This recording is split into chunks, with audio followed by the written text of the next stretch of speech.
Hello! Welcome back to my channel. My name is Julia, and today we're doing a little monthly recap of all the books that I read in May. Oh my god. Okay, so I read 6 books this month, if I can keep them all up here.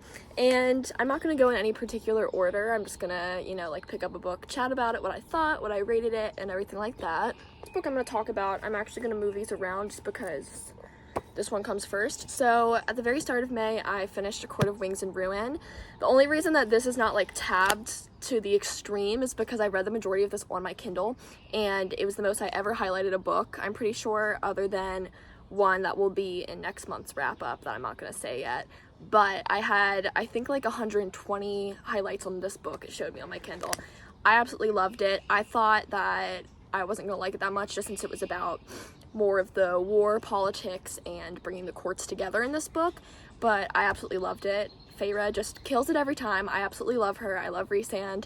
This sent me through an emotional roller coaster, so much to the point that I had to take a few business days between picking up the next read that I read this month.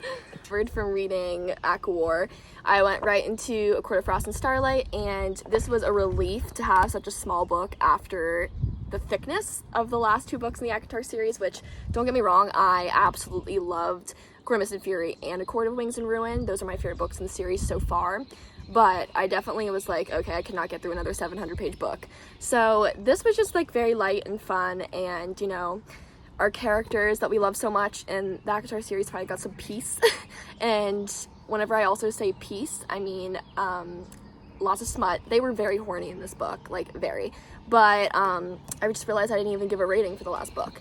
5 stars and 3.5. I needed something that was not in a series. I kind of wanted to stand alone, something completely different, just as a palate cleanser, because I had been reading the ACOTAR series straight through since the month of March. Actually, at the end of March, I started reading ACOTAR.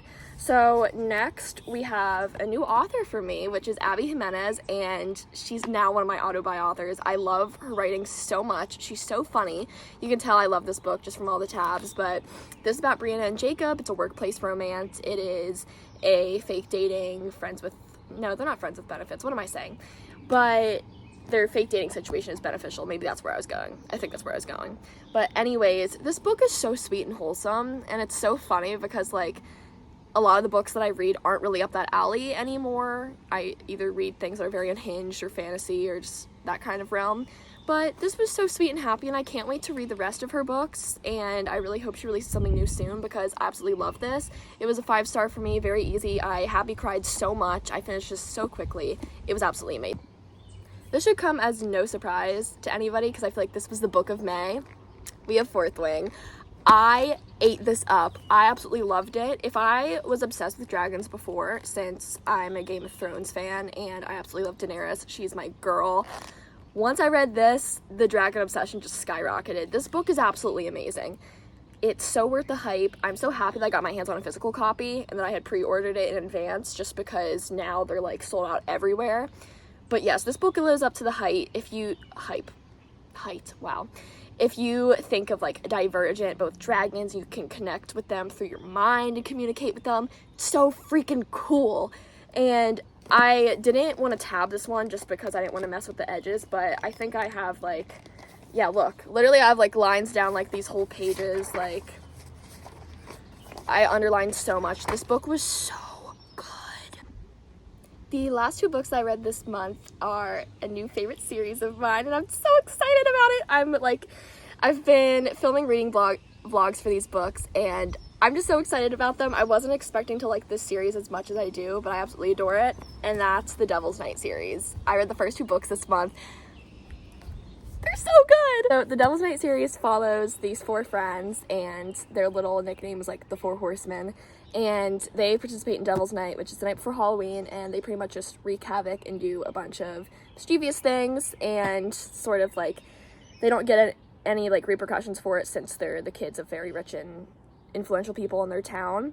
And each book follows a different love interest and their love interest, obviously. Wow, that was a good explanation. But each book follows a different horseman and their love interest, and there's just so many twists and turns, and there's mystery aspects to it. There's family trauma, there's like individual trauma. There's such like crazy backstories for these characters. They're so real feeling. Like each of these characters feel like they're one of my friends now. I am on one of the novellas, which means I'm towards the end of the series, because there's 4 actual books overall, like thick books, and then there's 2 novellas, and I'm at the book 3.5 called Conclave. I love this series. I don't want it to end. I have been flying through it so quickly, and like I absolutely love it so much, and that's why I've been flying through it. But it makes me sad because I know that like Penelope Douglas isn't writing in this universe anymore. She's not gonna write books about the kids that these characters have, and that just like guts me, because I want nothing more to just like exist in Thunder Bay and be with these crazy unhinged psychopaths. Like I love them.